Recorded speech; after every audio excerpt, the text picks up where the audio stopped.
table ronde qui s'intitule La fabrique du trauma, écrire et concevoir le trauma. C'est un événement bilingue français-anglais, donc je vais animer dans les deux langues. On va s'intéresser surtout aux enjeux éthiques et méthodologiques de la recherche sur le trauma et de son écriture, de sa création. Donc, on a trois participantes avec nous. Chaque participante va disposer de 5 à 10 minutes pour parler de sa manière d'approcher le sujet.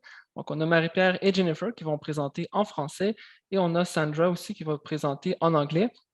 Et ensuite, le reste de la séance va être consacré à une discussion entre les participantes et aux questions, aux commentaires du public. Donc, sentez-vous bien à l'aise de faire vos interventions en français ou en anglais.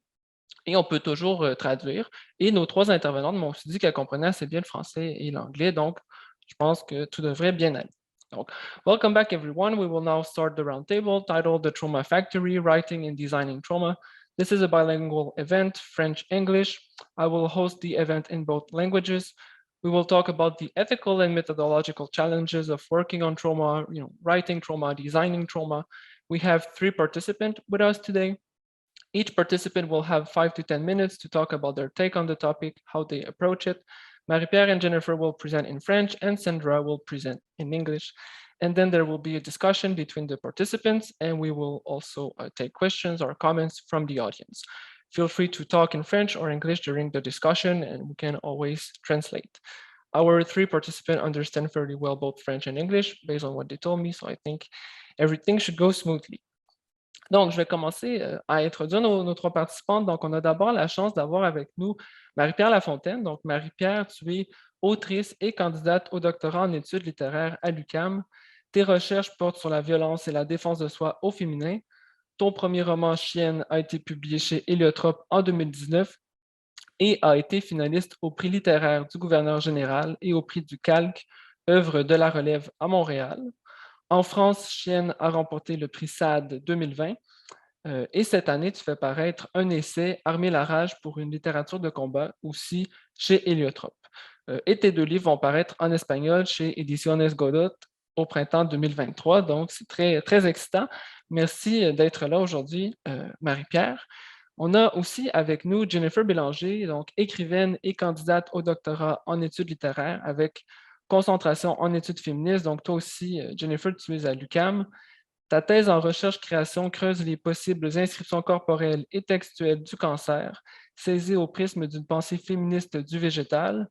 Ton premier roman, Menthol, a été publié aux éditions Héliotrope en 2020 et a été finaliste au prix littéraire du gouverneur général la même année. Donc, si je comprends bien, toi et Marie-Pierre, vous n'étiez pas en compétition l'une contre l'autre. C'était à 1 année d'intervalle.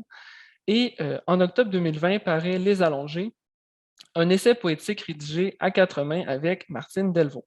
Donc, merci aussi d'être là. We are also very happy to have Sandra Danilovic. So Sandra, you are an assistant professor of game design and development at Wilfrid Laurier University. You research game design and game jamming as care practices for mental health and community well-being. You are an interdisciplinary theorist and qualitative researcher who bridges game studies, the health, humanities, and disability studies while drawing on arts-based and participatory methodologies. Before entering academia, you were an award-winning documentary filmmaker and multimedia artist. And I actually saw that you made the docu-machinima about Second Life, which looked really cool. We were also supposed to have with us today Megan Byrne, but unfortunately, Megan had to cancel this morning. But I still wanted to mention her game studio because they are working on an interesting project. So Megan is the founder of Achimos Tawasao Games, which is an indigenous indie game studio, and they are currently developing the indigenous cyber noir detective game Hill Agency Purity Decay, which should be published soon. In their game, the game talks about an indigenous future sovereign nation and talks also about colonial trauma.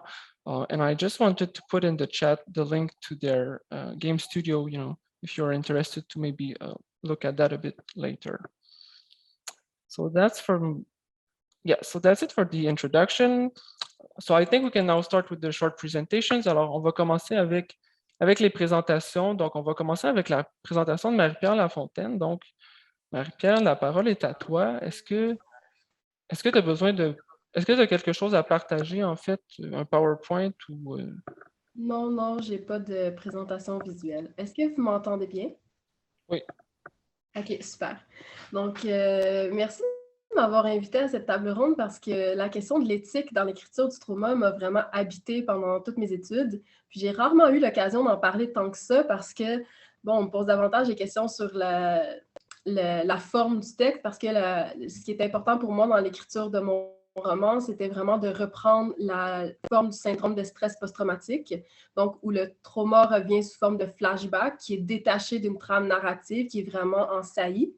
Donc, c'est important pour moi de reprendre la forme du syndrome de stress post-traumatique dans la forme du roman, ce qui m'a fait travailler l'écriture du texte en fragments. Mais l'éthique par rapport à ce que j'écrivais, donc j'ai travaillé sur des traumas vécus dans l'enfance, dont l'inceste, ça m'habitait beaucoup parce que j'avais aucun souci éthique à représenter la figure du père de manière impitoyable, donc de présenter ce personnage sans nuance, vraiment seulement avec sa violence, sa déviance, sa perversion. Tandis que le personnage de la mère qui participe aux abus qui sont commis contre ses filles en ne les protégeant pas, en ne les défendant pas ou en fermant les yeux. Donc, il y a une participation qui est passive et à d'autres moments active.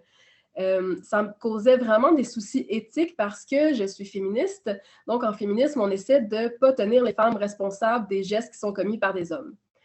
Toutefois, donc j'étais un peu prise là-dedans. Est-ce que je représentais le personnage de la figure de la mère avec le même regard impitoyable et extrêmement lucide sur sa complicité dans les mauvais traitements qui ont été commis contre ses filles, ou je la nuançais, puis je la prenais comme une femme qui est aussi victime de violence.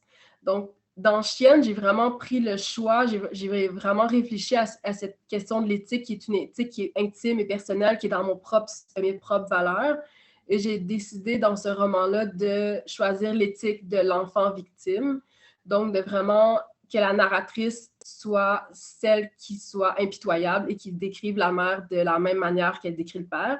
Toutefois, j'ai travaillé ce personnage-là avec davantage d'absence, donc vraiment de l'effacer vraiment beaucoup du texte, de créer une forme de trou autour de ce personnage-là, en me disant que le prochain roman, j'allais reprendre cette figure-là de la mère et là, j'allais la complexifier.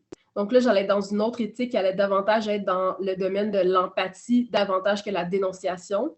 Cette empathie-là implique absolument pas le pardon, je ne suis pas dans ces enjeux-là du tout, mais cette empathie va me permettre dans le prochain roman de réfléchir à la manière dont la mère est victime de violences conjugales et est aussi agente de violence contre ses enfants. Donc, ce double statut-là, ça me permet vraiment de la complexifier, de la nuancer, puis ça permet de donner un espace à l'empathie. Puis, dans l'écriture de mon essai, l'éthique était à un tout autre niveau. Les réflexions éthiques concernaient davantage des questions légales. Donc là, je n'étais pas dans une éthique qui est intime, mes propres valeurs, mes réflexions féministes, mais vraiment légalement, est-ce que je mettais moi et ma maison d'édition à risque de poursuite en diffamation? Donc, dans mon essai, on a vraiment, il y a une affaire qui concerne mon père dans l'essai, c'est un geste de violence qui est commis contre une autre femme que je n'ai pas vécu moi-même, mais dont je suis au courant. Je l'avais écrit dans l'essai, c'était un moment qui était très important pour moi. Ça représentait une forme de preuve. Donc, si le père a commis des violences contre une personne à l'extérieur du milieu familial, ça veut dire que l'enfant n'est pas responsable des violences. Elle n'a rien fait pour déclencher cette violence-là. Clairement, c'est le père qui est déviant. Clairement, c'est lui qui a un problème de violence, alors que c'est très évident. Mais quand on est plongé dedans, on perd l'idée qu'on n'est pas responsable de la violence qu'on vit. Donc, cette preuve, pour moi, qui était très importante, qui était dans l'essai, on a fait le choix de le retirer du texte parce que dans l'essai, la voix narrative se construit avec davantage d'autorité. Donc, c'est une voix qui est essayistique et davantage dans des effets de réel que dans des effets de fiction et de littérature. Le jeu narratif est beaucoup plus près de ce que je suis, alors que le jeu narratif dans Chienne, dans un roman, est vraiment très éloigné de ce que je suis. Donc, on a vraiment fait le choix de retirer ce morceau-là de l'essai en se disant on se met à l'abri d'une poursuite en diffamation et ce morceau-là, je vais le travailler dans le prochain roman. Donc, on a vraiment pris la décision avec mon éditrice de le mettre dans la fiction, dans l'autofiction, dans un univers romanesque pour vraiment me protéger. Puis ce qui était le reste des traumas, par exemple, que j'ai vraiment directement vécu, qui sont présentés dans cet essai-là, comme je les ai vécus moi-même, je suis prête à les défendre. Donc, je serais prête à les défendre si j'étais poursuivie en diffamation. Je serais prête à perdre tout ce que j'ai d'argent pour aller défendre devant un juge ou un juge s'il le fallait. Donc, c'est ça que j'ai trouvé, c'est ça que je trouve le plus intéressant avec la question de l'éthique, parce que dans 2 livres, ça a pris 2 formes complètement différentes. Puis, j'avais pas aucune intention de protéger ni la figure de la mère, ni la figure de qui que ce soit dans l'essai. Donc, j'étais vraiment dans une recherche de vérité intime, d'authenticité de l'écriture, alors que dans mon premier livre, c'était vraiment une accusation. Je voulais accuser d'un point de vue littéraire. Donc, pour moi, l'accusation littéraire, ça veut dire ne pas être tenu à des notions comme la bonne foi, ne pas être tenu à une vérité factuelle, mais davantage à une vérité de la représentation. Donc, comment représenter un milieu familial violent au quotidien pour que le lecteur, la lectrice puisse en saisir quelque chose, puisse en comprendre quelque chose. Donc, c'est un peu ça que j'avais envie de dire sur le sujet. C'est comme ça que j'aborde ces questions-là dans l'écriture du trauma. Super, merci Marie-Pierre. J'ai plein d'affaires à dire là-dessus. Mais on va garder la discussion pour après. Fait qu'on va tout de suite passer avec la prochaine présentation. Donc, c'est Jennifer. Euh, Jennifer, est-ce que tu veux... Oui, vas-y.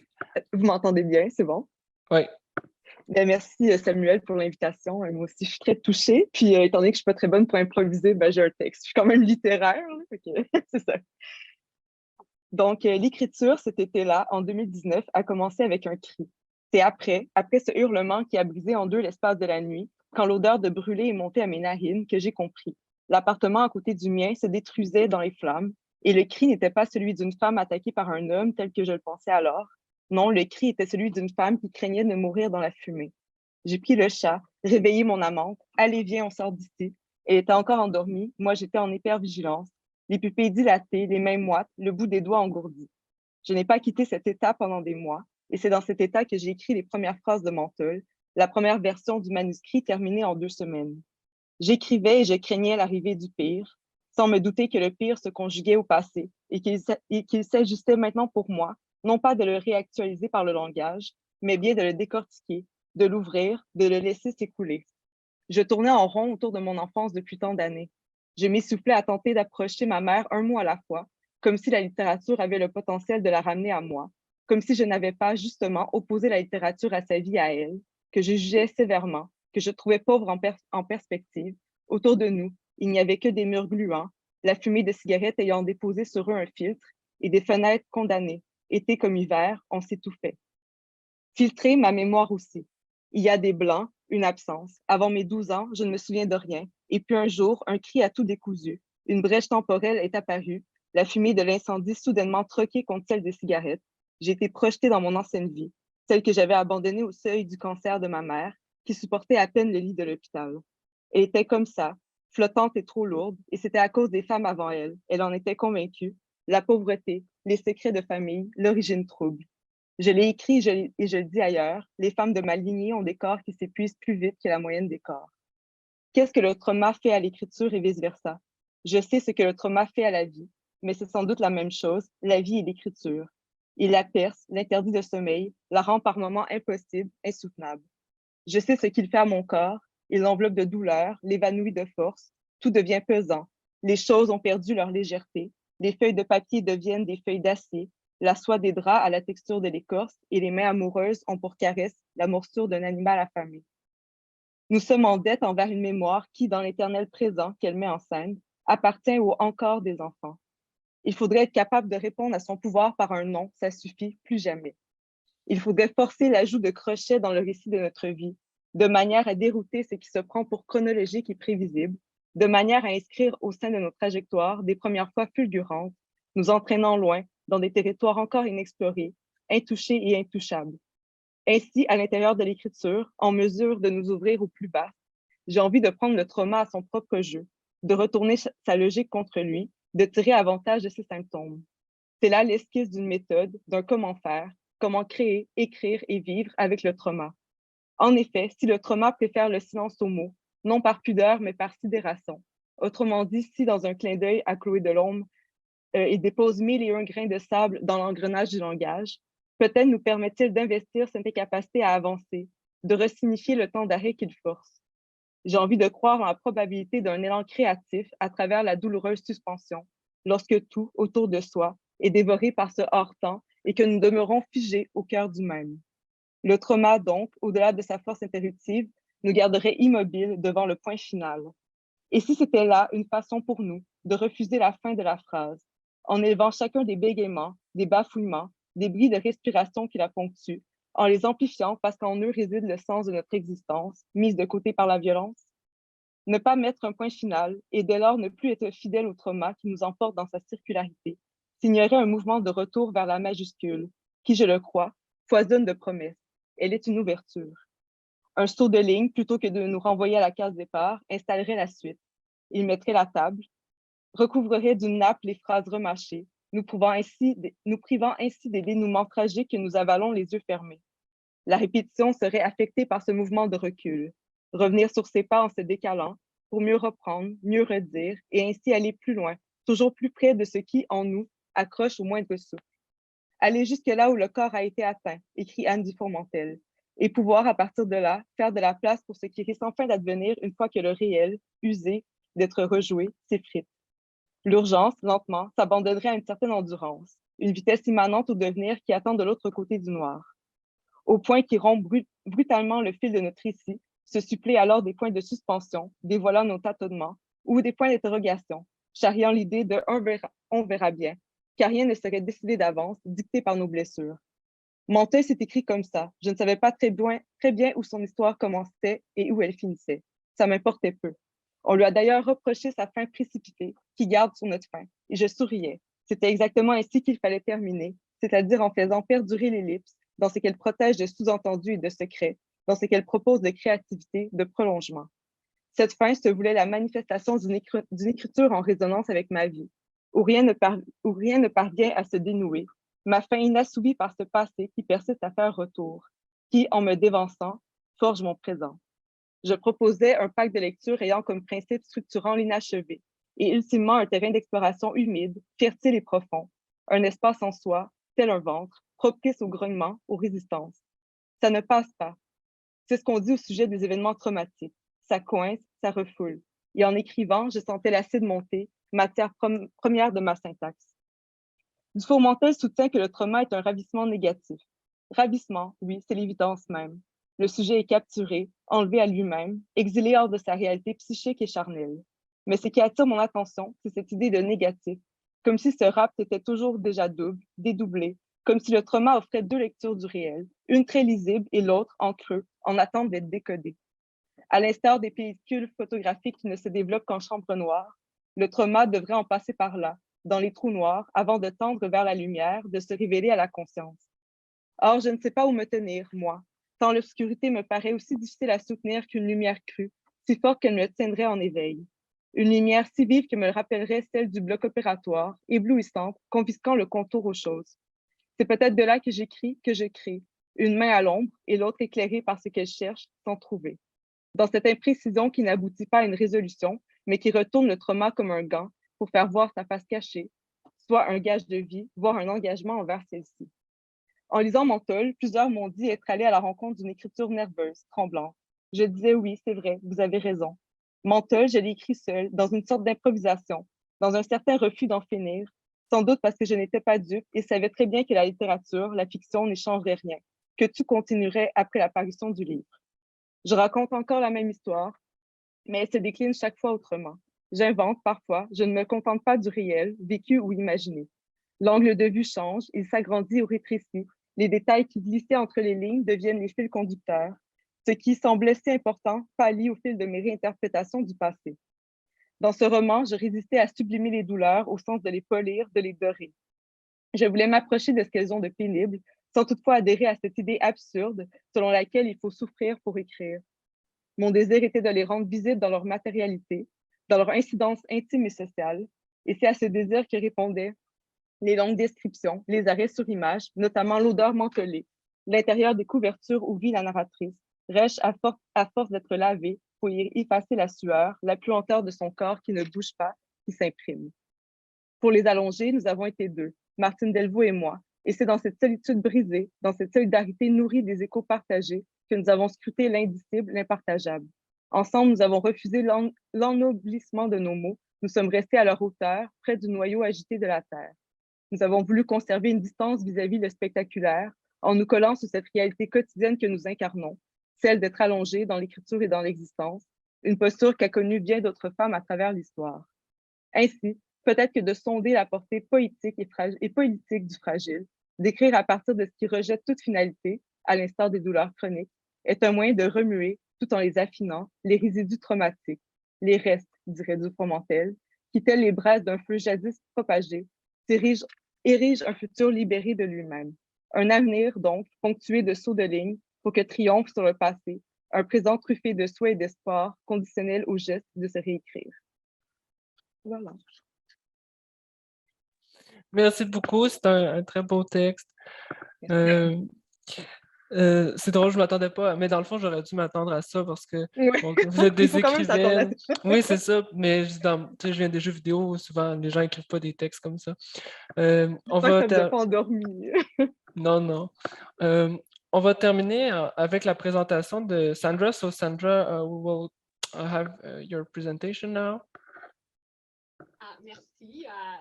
Samuel, je voudrais dire quelques mots en français. Merci beaucoup pour l'invitation. J'apprécie beaucoup et je regrette que je ne peux pas présenter en français parce que c'est difficile un peu pour traduire le langage technique et aussi j'ai besoin du temps pour m'habituer en français. Alors, please forgive that I will speak in English pour être clair, plus clair. Alors, c'est difficile. Okay, est-ce que je peux partager the slides, my slides? I think, are you able to, if you press on the button, share screen? Hold on one second. Oh, yes, I am. Yes, I am. 1 second here. It's really great to be here and to just kind of give you a slice of what I do in my research. So I've called this presentation Game Making and Game Jamming as Therapoetic Practices because my whole objective or my whole object of research is what I call game design therapoetics. So kind of this integration of therapy and expression or expressive therapy through games. So I've been doing this for about 9 years, almost 9 years since, well, the start of my PhD. At the moment, I'm in a kind of tenure track position at Wilfrid Laurier. So I essentially, what I do is I tend to invite game makers of all, of all creeds to come and tell stories, illness and disability narratives through games, professional, amateur, hobbyist, anyone who wants to or is, interested in doing such an endeavor. And I essentially organized my first ethics approved game jam, which I called the Autopathographical Game Jam in 2014. That was as part of my doctoral research at University of Toronto. And my whole sort of idea is to create these anti-oppressive, non-clinical, non-medicalized spaces for the expression of the illness narrative and life stories and difficult emotions. And then, of course, there's a kind of deeper theoretical project because which is part of the research, which is this a meditation on selfhood. Essentially, it comes out of the practice of organizing these game jams. So a meditation on selfhood and self-determination and self-transformation through the art of games. And this is actually my current study, which I'm working on at the moment.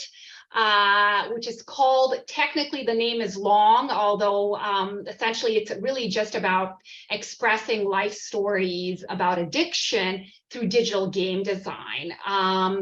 And the purpose of this study, which is funded by SSHRC as well, is to examine the potential of digital games as tools and game jams as creative spaces to support recovery, to fight the stigmas of addiction, and build community. And in that sense, as part of my doctoral research, I developed a theoretical framework, which I essentially try to implement in my research. And of course, I invite others to do so as well, other researchers, other people who want to work with lived experience and who also want to collaborate with marginalized communities on game-based inquiry, essentially using games as vehicles of expression and as vehicles of healing. And as part of this framework, I have these 4 core practices which constitute any game making endeavor during a game jam. So if you're telling life stories through games during a game jam, you are inevitably going to engage with self-making, which is kind of this process of self-reflection and introspection. That's the autobiographical component to it. It's the lived experience part of game design. Then there's, of course, metaphor making, where you're taking that story, that life story, and rendering it as an allegory or a metaphor, an analogy. And so you're kind of rendering it symbolically, because of course it's safer, it's more interesting, it's more fun. And it creates that distance between the game maker and the kind of the game, so that they can sort of manage and process their emotions safely. The collective making aspect is the game jam. It's the sort of the game jam as a kind of pseudo support group. Again, it's not a clinical space or a medicalized space. Quite the opposite. It's it's a space where people sort of empower themselves and come together to collaborate and share skills and support each other through the game making process. So it's a way to bond with others and use that as a way to propel your creative practice, essentially your game making practice. And then the computation making aspect is the digital analytical, logical dimension of game design. It's the programming, it's the rule design, it's the using it's the sort of the engineering side of things, which can be very again, it can be, like I claim in my research, it can be very sort of empowering for a lot of people, because due to a number of reasons, including this ability to kind of stand back and observe your life story as a kind of rendered in software code. And of course, there's the whole kind of idea of empowerment through being able to learn coding. So, in my current study, I just conducted 2 game jams in September with adults living with opioid addiction or recovering from opioid addiction, and here in Brantford, Ontario. And I collected their sketches and doodles and processual artifacts of making their games. And I taught Twine and Scratch, which is a kind of a visual software for making games with predetermined art assets. And here we go. There's a little, I'm showing a little bit of the kind of the data and the interviews that I conducted with those game jammers. And so I think how their experiences fit into the tetrad, my framework. This idea of kind of the game offering a level of introspection that they can't get otherwise through other means, and harnessing metaphor as a way to process reality. So harnessing fantasy as a way to work through reality.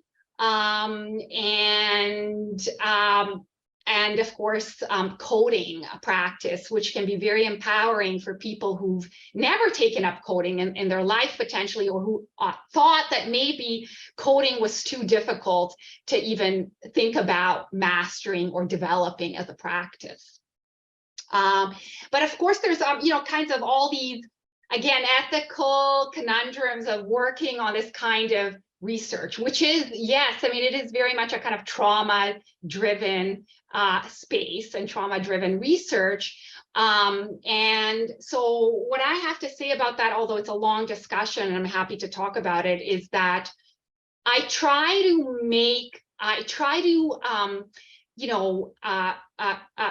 kind of curate these game jams that I organize to have certain features that enable people to come together and tell stories in a safe manner. And so for the most part, I conduct kind of game jams that are driven by the process as opposed to the product, because that can be very productive for game makers to confront trauma, play with trauma, and work through it using the tools of game design. And then there's that whole aspect of how do you make a game about illness, trauma, and disability, which is almost like an oxymoron. It's a paradox, because there's that tension between the playfulness of games, this assumption that games are supposed to be fun and frivolous, and the existential gravity of making a game informed by illness and trauma. But that tension I find that tension can be very productive for a lot of people and add a lot of excitement to the process of telling a life story about a difficult experience. So and you have questions, of course, you can ask me. Thank you so much. Merci. Oh, merci. Thank you, Sandra, for the presentation. Ouais, j'ai oublié, mais on peut applaudir avec les emojis, c'est toujours le fun. Là, dans le fond, si vous avez des questions pour certaines personnes, vous pouvez les poser spécifiquement, vous pouvez les écrire dans le chat, vous pouvez poser des questions plus générales. J'ai peut-être une première question, puis vous avez répondu dans une certaine mesure à ces questions-là, mais différemment. En fait, je vais poser ma question quand même. So I will ask my question first in French and then I will translate it in English. It's a quite general question, but donc vous utilisez des médias, des genres différents pour aborder le trauma. Donc on parle du roman, on parle de l'autofiction, on parle de la fiction, le jeu vidéo aussi. C'est quoi qui vous pousse en fait à choisir un média ou un genre plus qu'un autre? Et en fait, je dirais, qu'est-ce que ça vous permet de faire qu'un autre média ou un autre genre ne vous permettrait pas de faire? En fait, est-ce que c'est une question que vous vous posez ou c'est juste que... puis en fait, est-ce que l'écriture du trauma vient pendant le processus d'écriture ou c'est quelque chose qui vient peut-être par la suite, qui est une lecture en fait qu'on apporte à votre œuvre et non pas quelque chose qui était là à l'origine? Donc, maybe my question in English will be a bit more clear actually, but so you use different types of media or genre to talk about trauma, novels, video games, fiction, autofiction. So what pushes you to choose one media or genre more than another? And what does this allow you to do that another media or genre would not allow you to? Oui, Marie-Pierre, tu peux y aller. Moi, je peux peut-être répondre parce que c'est très clair pour moi que je travaillais sur le trauma, sur les traumas infantiles. J'étais en syndrome de stress post-traumatique pendant la rédaction de mon roman qui était en fait mon mémoire de maîtrise. Et j'avais vraiment cette conviction intime que ça prend du verbe pour traverser le trauma. Donc, j'avais vraiment besoin de le mettre en mots. Donc, il n'y avait pas déjà, je n'ai pas d'autre talent que l'écriture. Je ne pourrais pas dessiner quoi que ce soit. Là. Je connais mes propres limites personnelles. Mais c'est aussi vraiment la question du verbe. Donc, puis, dans l'enfance, le plus grand tabou, le plus grand interdit qui concerne l'inceste ou les violences sexuelles, ça porte sur le dire. Donc, c'est vraiment une interdiction de raconter ce qui se passe. Donc, pour moi, le médium devait nécessairement contenir de la parole, du verbe, du discours. Donc, la littérature, c'est vraiment une manière de contourner, transgresser l'interdit majeur de mon enfance, l'interdit majeur qui ont été posés par les hommes qui m'ont fait vivre des violences sexuelles à l'âge adulte. Et vraiment, pour moi, le délier le trauma, le mettre à distance, ça demande de le retraverser avec du langage. Puis j'ai trouvé ça vraiment intéressant ce que Sandra disait when she told that the participant had to stand back and observe because the last medical studies show that when you are in PTSD and you have to make the therapy, sometimes the doctor will give you a medication. It's a métabloquant. I don't know how to say the word in English, but the métabloquant will not, your heart will not beat faster when you talk about the trauma. Donc, it's important right now in the last medical studies that when you talk about the trauma, you do not relieve the same emotion that you had in the trauma. Donc, this distance is really essential when you want to get free of this experience. So, je vais parler en français pour la fin de ma phrase, mais donc la littérature puis l'écriture, pour moi, c'est vraiment de mettre le trauma à distance, d'éloigner l'émotion et de pouvoir vraiment le retraverser sans que ça déclenche une revictimisation. OK, merci. Puis ça me fait penser en fait à ton mémoire de maîtrise. Tu sais, il y a toute la partie création, là, autofiction, mais il y a toute la partie où tu analyses vraiment le trauma qui est super intéressante en fait. C'est ça, j'avais lu des parties de ton mémoire de maîtrise, puis c'est ça, on voit, ben c'est ça, cette idée-là de décortiquer le trauma, je pense qu'on la voit bien dans cette section-là de ton travail. Jennifer ou Sandra, maybe Sandra, you want to go? Yeah. Sure. Yeah, I mean, I think it's such a great question, Samuel, this idea of why would you choose one particular medium over another. And, you know, it's interesting because I draw on quite a bit of the narrative theory and literature studies to make the argument that,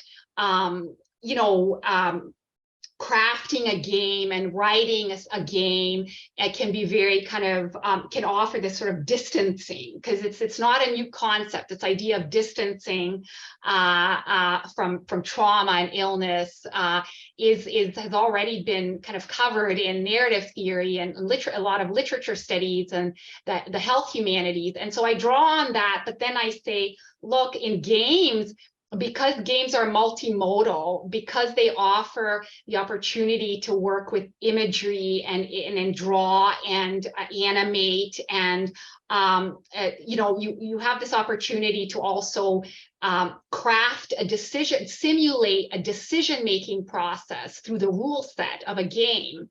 It can be very powerful in that sense when you're able to recreate your decision-making processes and then have someone inhabit them and play and perform them, and build that empathy with a player at a much deeper immersive level. But a lot of the kind of same principles, foundational principles, they come from all these other art forms, and writing, creative writing, visual art, performance, and so forth, right? And so, but like game design is kind of this holistic art form. That's how I see it.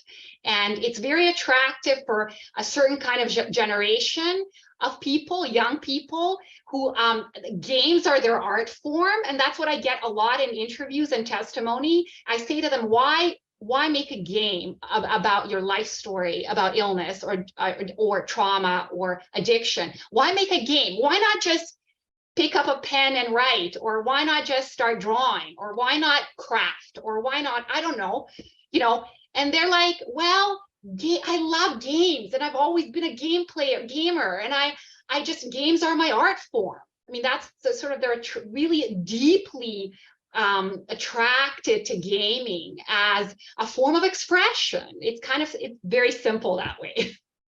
OK, thank you. Vas-y, Jennifer, oui.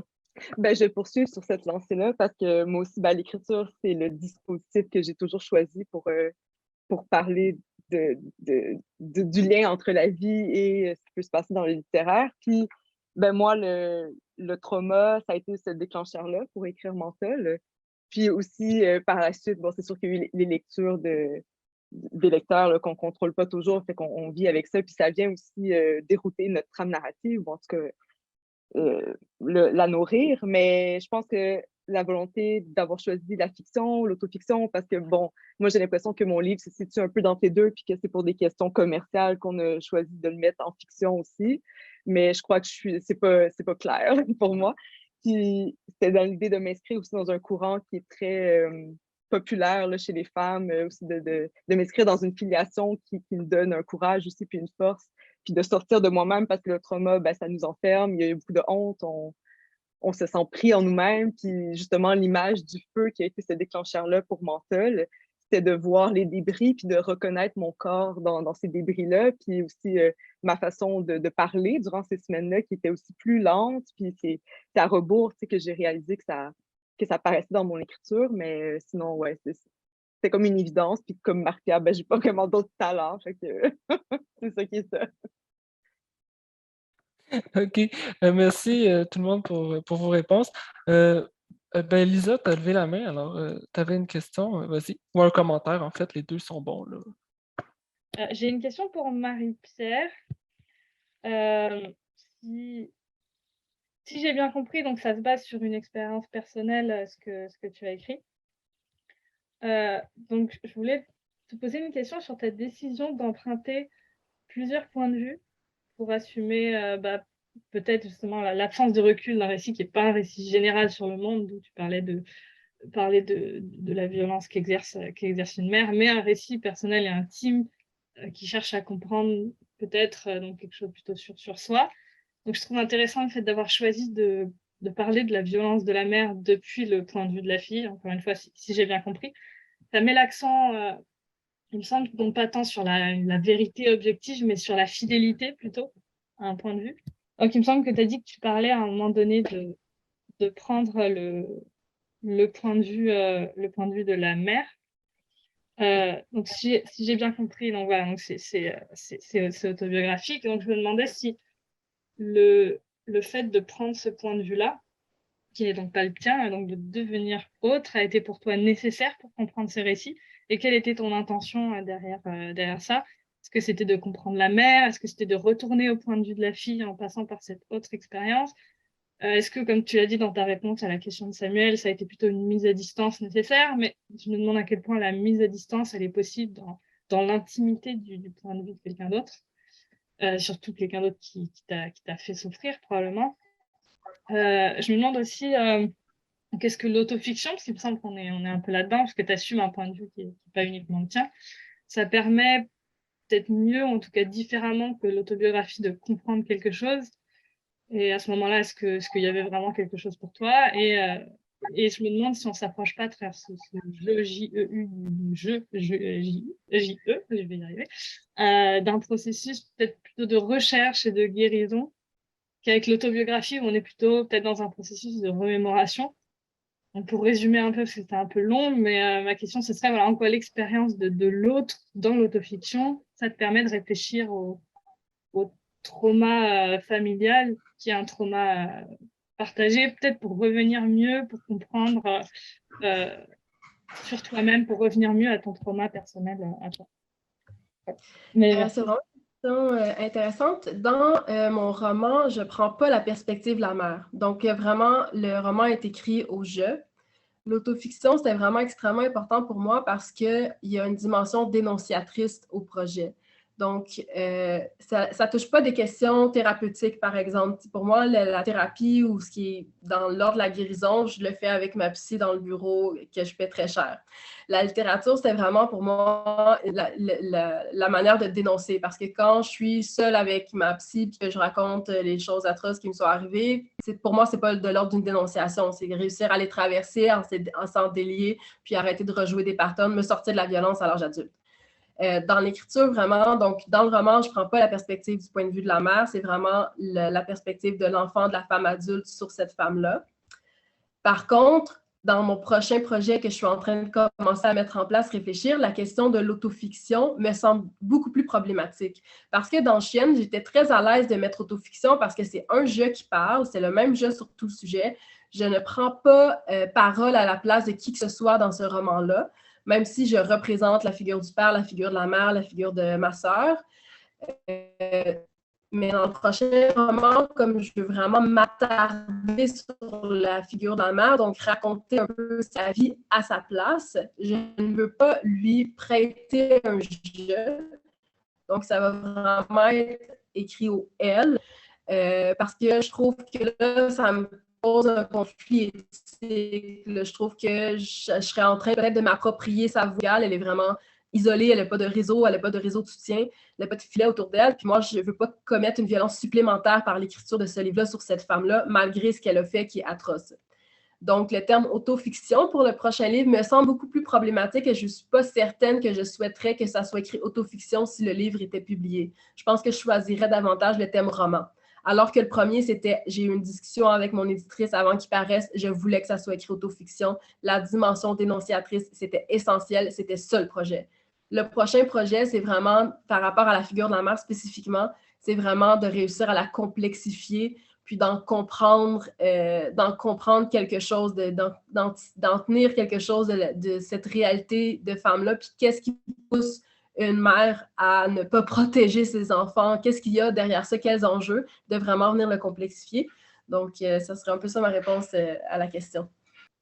Oh, merci, Marie-Pierre. Moi, j'ai une question pour toi.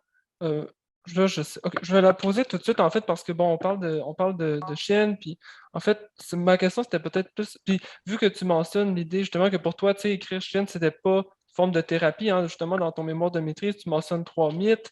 J'avais justement écrit une question par rapport à ça. Bon, un des mythes que tu mentionnes, c'est l'écriture exorcisera le trauma, puis l'autre, c'est que écrire ses souvenirs d'enfance serait thérapeutique. Puis là, tu dis non, hein, pour toi, c'est aller. En tout cas, il y a une citation justement qui est assez intéressante, payer l'hypothèque de la psychothérapeute, etc.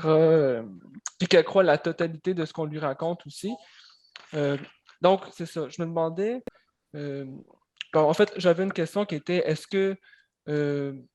comment est-ce que tu te situes par rapport à tout ça? Est-ce que tu es toujours d'accord avec tout ça? Là, j'ai l'impression, oui, tu es toujours d'accord avec tout ça. Puis là, en lien avec ton livre Armer la rage, tu parles dans Armer la rage d'une littérature de combat. Donc, je me demandais, est-ce que tu peux. Moi, j'ai lu Chienne, mais je n'ai pas lu Armer la rage. Est-ce que tu pourrais expliquer un peu c'est quoi pour toi une littérature de combat? Puis est-ce que pour toi, Chienne est une forme de littérature de combat? Oui, pour moi, la littérature de combat, c'est vraiment une littérature qui lutte contre les violences sexuelles, contre les violences qui sont commises contre les femmes. Donc, lutter contre les violences qui sont commises contre les femmes, pour moi, le fait de nommer, de prendre parole, ça fait partie de ça. Donc, toutes les littératures de femmes qui cherchent à briser le tabou, à transgresser les interdits, me semble être la littérature de combat. Donc, puis le roman Chienne, pour moi, c'est vraiment la narratrice, elle est extrêmement en colère. Elle veut que le roman tue sa famille. Elle espère que la littérature ait ce pouvoir-là de les anéantir. Donc, pour moi, c'est ça, la littérature de combat. C'est vraiment un travail qui cherche à venir anéantir ce qu'on a mis en soi. Donc, puis la question aussi, la première question sur l'idée que la littérature ne permet pas d'exorciser le trauma, c'est vraiment dans cette idée qu'on ne peut pas oublier le trauma, on ne peut pas le sortir complètement de soi, on doit apprendre à vivre avec, puis le neutraliser. Donc, vraiment venir neutraliser la souffrance que ça déclenche, venir soigner les symptômes autour de cet événement-là. Mais l'événement lui-même, on ne peut pas en sortir. C'est arrivé, puis il faut accepter que c'est arrivé, puis on construit à partir de ça, autour ou à partir de ça. Donc, c'est vraiment ça que ça voulait dire pour moi, que ça ne peut pas exorciser le trauma. Puis, ouais, je pense que j'aimerais bien dire que Chienne est de la littérature de combat parce que pour moi, c'est une contre-attaque. C'est vraiment, on m'a dit de me taire toute ma vie. Ah ouais, ben regardez, je vais écrire un roman sur ce que vous avez fait, puis tout le monde va pouvoir le lire. Donc, c'est vraiment la question de la contre-attaque qui me semble être dans la dimension du combat. Ah, ok, merci, ouais. Merci pour la réponse. Ben, je trouve que c'est une très bonne réponse. Hein, est-ce qu'il y aurait d'autres personnes qui ont des questions, des commentaires? Moi, j'ai toujours des questions, là, mais... Ah oui, Gabriel, vas-y. Ah ben, j'ai une question pour Sandra. Je vais poser en anglais. C'est comme, I was wondering, in your experience with games, is the idea that games can be more than just like fun and playful, is that an obstacle towards like having people design games that are more than just fun and are more introspectives, particularly in the game jam environment? Oh, Gabrielle, that's a great question. Thanks. So, I mean, I think it's a really interesting sort of conundrum, I think, for me when I do this research and for a lot of people, because there's a kind of assumption that comes along with video games, especially because I do game jams that are I conduct these, I organize these game jams where people are invited to make digital games. There's this, video games have a particular kind of image in the popular imagination. And yes, I mean, there's a kind of expectation that video games are supposed to be fun and playful. And then to break that expectation, there's a lot of creative potential in breaking that expectation. And that's where all the kind of all the designers, the game designers who push the boundaries of game design as a vocabulary, as a language of expression, that's where all that creativity happens, when they break those expectations or norms, of what a game is supposed to be. And so, I mean, for example, if you look at games like Depression Quest, which I'm sure you all know of, by Zoe Quinn, Zoe Quinn has a kind of a disclaimer on their website for Depression Quest, which says, look, this is a game about living with depression. It's a difficult game to play. It is not a lighthearted experience. So here I am breaking your expectations, so you don't expect to have fun playing this game. So it's very transgressive, I think that expectation to play a game that is about something very existentially difficult and a difficult topic.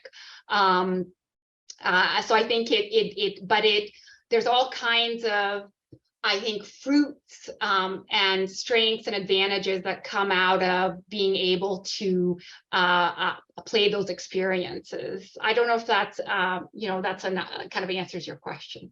Yeah, it's great. I was also wondering if you, like, in the game jam environment, like how of an obstacle because the development times are short, and if Absolutely. you have to like break some of those concepts, if it's like a real obstacle or something. I tend to I always give a very short presentation. And for example, I'm doing another game jam in Hamilton, again, with adults recovering from addiction. And I often start by saying, look, I'm inviting you to tell your life story about living with or recovering from addiction, which can be very difficult to tell, but I would like you to just think of the game in simple terms. Make a simple game with abstract shapes and colors and predetermined art assets.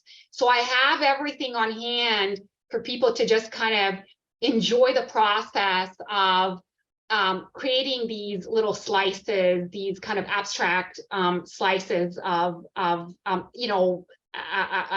game that's informed by their lived experience. So it's not easy, but it's very doable. And I actually had a game to show you, but I ran out of time, and if you're interested to see what that actually looks like. I mean, these games are kind of like sketches, as some people call them. Emma Westercott, who's at OCAD, she said, look, these games are sketches. They're sketches, but of course they're fully playable, and they're little demos, little slices of lived experience. Oftentimes just kind of exploring a subset of a life story in very kind of abstract terms, metaphorically, symbolically, and sometimes very explicit through narrative-driven features. Yeah, my question was to Sandra because I think the most surprising thing for me about this project is the community effect. Because I don't think in literature they are a community, but the person who reads my book they are alone in their home, and I will not necessarily meet them. And your project has a community dimension, and I was asking myself. Is it the game? Is it possible? Some people, some participants in your project, I'm sorry for my English, do they construct a game for multiple players or only one player can play the game? Is it a question that you ask, or is it important for you, this dimension, one player, multiple players? Oh, that's another great question. It's because my game jams are usually organized 2-day long game jams over 2 days. It's very difficult to author a game that's a multiplayer game. So these games are, yes, they're all single player, and they're all very kind of rough prototypes because there just simply isn't the time. But your comment about the community aspect of game jamming and game making, it's interesting because I just want to make a connection with your research here, because a lot like the game jam as a kind of community space, a consciousness raising space, is rooted very much so in these feminist spaces, right? And I'm giving a presentation on this topic, like the game jam, the legacy of feminism and feminist spaces that undergird game jams, right? Because when you look at the history, for example, of game jams specifically for marginalized communities, you will see places like in Toronto, we have Dames Making Games, DMG. In Montreal, I think you have Pixel.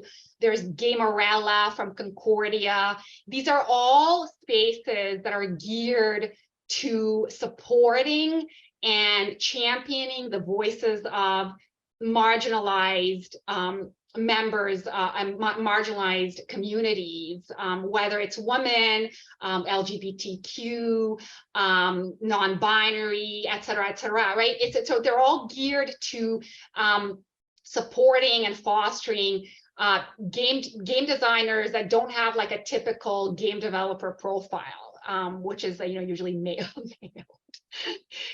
Profile. And so, but that work of organizing the game jam and how you organize a game jam inclusively as a kind of an anti-oppressive space is rooted in feminist spaces from the 70s and 80s, like kind of feminist spaces, consciousness raising spaces where women are able to kind of share stories that otherwise they wouldn't be able to anywhere else. Oui, merci. Je voulais poser, c'est ça, une question à Jennifer. En fait, je voulais faire le lien parce que Sandra, tu travailles, c'est des récits, des jeux autopathographiques, c'est ça. Puis Jennifer, c'est ça aussi, en fait, dans tes recherches, pas juste dans Mental, mais même dans tes recherches en général. Fait qu'en fait, c'est ça, je trouvais que c'était intéressant. Il y avait une discussion possible. Je sais pas si tu as quelque chose à ajouter ou sinon, en fait, j'ai une question aussi plus spécifique, là. J'étais vraiment contente de voir justement qu'on faisait de la place les récits de gens qui ont une maladie ou qui vivent avec un handicap. Justement, c'est des gens qui ont peu accès à des espaces justement pour témoigner, mais aussi partager. Puis ça me fait penser aussi, on parlait beaucoup d'expectation, puis d'horizon d'attente. Puis c'est un peu ça aussi que j'ai l'impression que les lecteurs étaient confrontés par rapport à Mental, mais je le vois aussi quand on lit des récits autopathographiques, c'est qu'on s'attend à ce qu'il y ait une fin heureuse. La plupart du temps, on aime les histoires qui ont une résolution, mais des fois, on a du mal à accepter à cause justement d'un horizon d'attente que il faut rester peut-être en suspension ou parce que la littérature a aussi déborde de la vie, ou en tout cas, il y a un excès que ça excède, puis on dirait que ça jouait, ça revenait à l'idée de un jeu. Est-ce que ça peut être le fun si on aborde la dépression ou le cancer ou une maladie? Mais j'ai l'impression qu'on est conditionné beaucoup par nos attentes, en fait. Merci. Puis là, je vais te poser une question plus spécifique, puis ça sort peut-être un peu du cadre, en tout cas. Mais dans ta maîtrise, j'ai vu que tu t'étais intéressé au récit autopathographique féministe, lesbien. Tu parlais entre autres de, là, je ne sais pas comment prononcer le nom, mais Verena Stéphane, puis Audre Ouais, Lorde. Puis dans le fond, ouais. je me demandais si tu étais intéressé au trauma en lien avec la question queer. Tu sais, Lisa en a parlé aujourd'hui un peu pendant le speed colloque. J'ai l'impression que c'est pas quelque chose dont on parle beaucoup, mais c'est Ouais, ça, si tu as quelque chose à ajouter là-dessus, en tout cas, moi, ça m'intéresse. ouais. Ben, ça me semble assez interrelié, puis sans vouloir faire une lecture maladroite, de dire que toutes les personnes queer vivent avec un trauma, là, c'est pas ça, mais au niveau de la forme, au niveau, je me suis beaucoup intéressée à ce que dit Sarah Ahmed, au niveau de la désorientation, puis de la manière d'aborder l'espace, mais d'une manière queer, c'est-à-dire qu'on peut-être qu'on investit des axes qui sont moins droits, mais qui sont plus comme perpendiculaires, ou en tout cas, toute cette idée-là d'une géographie de l'espace qui serait différente. Puis je le mettais en comparaison avec la manière d'habiter un corps qui est malade, mais qui est queer en plus. Fait que c'est comme une double désorientation, ou en tout cas, il y a quelque chose de queer dans l'idée de ne pas être straight, donc d'être désorienté si on retourne à la racine du mot. Fait que oui, je trouve que être malade, c'est un peu une posture queer si on le sort de son côté d'orientation sexuelle ou si on le prend vraiment dans son sens littéral de ce que ça signifie. Puis je pense que je me suis un peu perdue en te répondant. Je sais pas si ça répond un peu à ta question. Non, oui, oui, ça répond tout à fait à ma OK. question. Puis je trouve C'est ça bon. intéressant, l'idée d'orientation, tout ça. C'est plus, j'avais mentionné Verena Stéphane, Audre Lorde, mais c'était. Oui. Voilà, c'est pas grave, là. Mais ça Ben, en répond fait, à c'est ma que, question. ouais. Ben, dans leur écriture, elles vont mettre en scène tout ça, puis elles ont une écriture qui réfléchit à la fois leur cancer, leur corps malade, vis-à-vis les autres aussi. C'est un peu, quand on a une maladie, on est un peu forcé aussi à un coming out. Fait que c'est toute l'idée de comment est-ce qu'on incarne un aveu malgré soi, parce que souvent, ben, il y a des signes cliniques qui sont lisibles. On pense à la perte de cheveux quand on vit la chimiothérapie, par exemple, ou des trucs comme ça. Fait que ouais, j'ai abordé en fait toute cette question-là dans mon mémoire. Non, merci, c'est le fun. C'est ça, on dirait, là, j'ai regardé vos mémoires, toi puis Marie-Pierre, là, Oui, puis j'ai tout regardé les trucs plus académiques. Sandra, also, I read your parts of your doctoral dissertation. Yeah, it was kind of interesting. Est-ce qu'on a d'autres questions du public? Je sais, Gabriel aussi. Oui, c'est ça, vas-y, Gabriel. Ouais, ben j'avais juste une petite dernière question spécifiquement pour Marie-Pierre, mais si Jennifer et Sandra veulent renchérir, c'est super cool. On parlait d'autofiction puis d'autobiographie, mais je me demandais s'il y avait comme quand tu veux représenter des traumas ou des choses qui ne sont pas nécessairement les tiens, s'il y avait des pièges à éviter, tu sais, au niveau éthique surtout, pour pas tomber dans ce qui est de l'exploitation, admettons. Si tu pouvais- Parce que c'est quelque chose que moi, je fais face à des fois dans ma pratique professionnelle. Fait que euh, j'ai besoin d'un peu d'aide ici. Oui, mais c'est vraiment une bonne question. C'est sûr que dans mon roman, j'ai principalement travaillé sur des traumas qui me sont arrivés. Évidemment, il y a de la fiction dans le projet, puis la dimension fictionnelle était extrêmement importante pour moi. Dans le roman, c'est écrit qu'il y a un souvenir qui est faux. Donc, ça vient ébranler la validité de tous les autres moments dans le roman. Puis ça me permettait vraiment de mettre un bouclier devant mon intimité. Donc, ce roman-là, personne pourrait le lire et savoir exactement ce qui m'est arrivé et ce qui ne m'est pas arrivé. Puis ça, c'était extrêmement important pour moi pour protéger mon intimité. Dans l'essai, la question de ce qui m'est arrivé et pas arrivé était vraiment pertinente dans l'essai, par contre, parce que je donne des exemples de violences qui sont arrivées, par exemple, à des amis. Donc, j'ai vraiment pris, quand on est une femme, on n'oublie jamais le témoignage d'une agression sexuelle qu'une autre femme nous raconte. Donc, ça, c'est une chose qu'on porte en nous jusqu'à la fin des temps. Donc, j'ai été habitée par plusieurs témoignages, plusieurs récits, plusieurs voix que je voulais mettre dans l'essai, que c'était important pour moi. C'est important pour moi que personne puisse être identifiable. Mais je pense que l'essentiel, c'est mon opinion, puis je ne dis pas que je tiens la vérité, mais je pense que l'important vraiment, c'est de ne pas commettre de violence supplémentaire. Donc, vraiment, de ne pas faire d'appropriation, de ne pas revenir victimiser une personne par l'écriture, même si c'est dans la fiction, de vraiment réussir à de ne pas commettre de violence supplémentaire. Puis, mais c'est une question intéressante parce que je trouve aussi que c'est assez délicat de travailler parce que là, je veux travailler dans le prochain roman sur la violence conjugale que ma mère vit. Encore en ce moment, je ne crois pas qu'elle est divorcée de mon très cher père. et ce n'est pas moi qui ai vécu cette violence-là, mais je veux en témoigner. Toutefois, j'étais témoin de cette violence-là. Donc, j'étais dans la maison toute mon enfance, j'ai été témoin de plusieurs gestes, de plusieurs paroles. Donc, je trouve que je situe mon éthique puis ma légitimité dans ce projet-là dans le fait d'avoir été témoin. Donc, c'est comme ça que j'ai réussi un peu à tricker mon éthique, je pense, en me situant comme ça, mais je pense pas que je serais à l'aise. Donc, ouais, c'est ça. Donc, je trouve que c'est vraiment des questions qui sont complexes puis qui demandent d'y réfléchir vraiment beaucoup puis d'en parler autour de soi, quitte à faire lire ces projets pour être vraiment certain ou certaine qu'on ne commet pas de violence supplémentaire. Ouais, puis j'ajouterais juste 2 secondes. Je pense que c'est important aussi de continuer à se poser la question dans toutes les étapes du processus, du projet.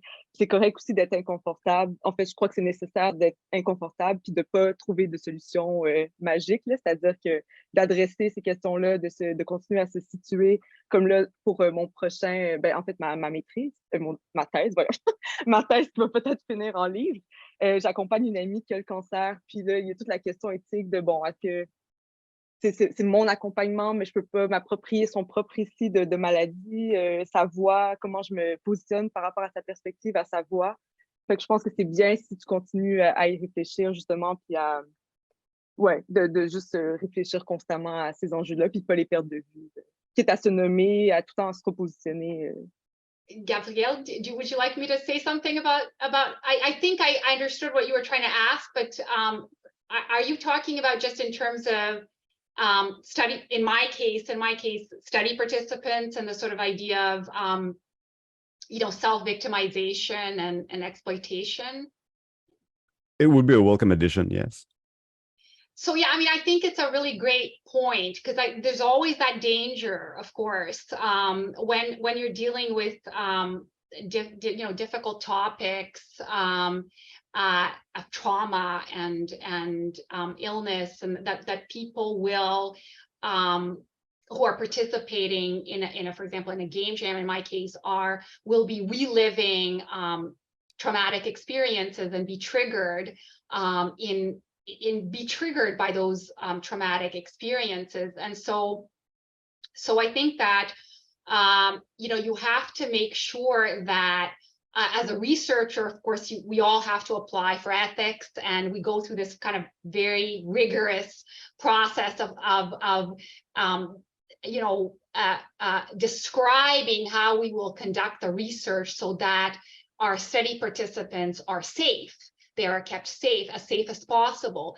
But of course, at the same time, nothing is 100% safe.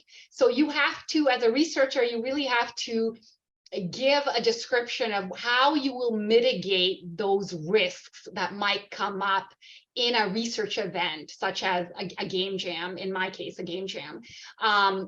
What will you do that will help participants to not, be in distress or feel discomfort? Although I do think that there's always the potential for discomfort. It's just, you just have to find ways to mitigate those risks in very practical terms. And so whether that's having people on the research team who can speak with those people and give them some time to kind of give them some time to take a break, or have someone as a sounding board available, or have these very practical ways of making sure that study participants are safe. And so I work with I work with this interdisciplinary research team. I have students from community psychology and social. I have a co-investigator from social work who are trained as psychotherapists, for example, to handle situations where there might be distress. Or other dangerous events as well. Opioid overdose, for example, that's another one. So you just have to build those mitigation risks into your research project, essentially. And but there's never 100%. There's always the potential for something going wrong. In these kinds of under these kinds of circumstances. Yeah, thank you, Sandra. Merci aussi, hein, merci tout le monde.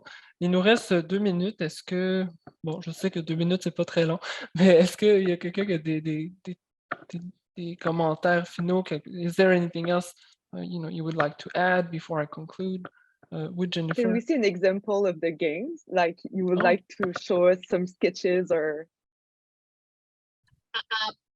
Jennifer, I mean, yes, I can if you like. I have I would one like to. game. Yes. So you're gonna have to forgive me. This game was authored. That I'm just gonna show you. It's authored on a PC computer, a Windows PC computer, and it's giving me some trouble on my Mac right now.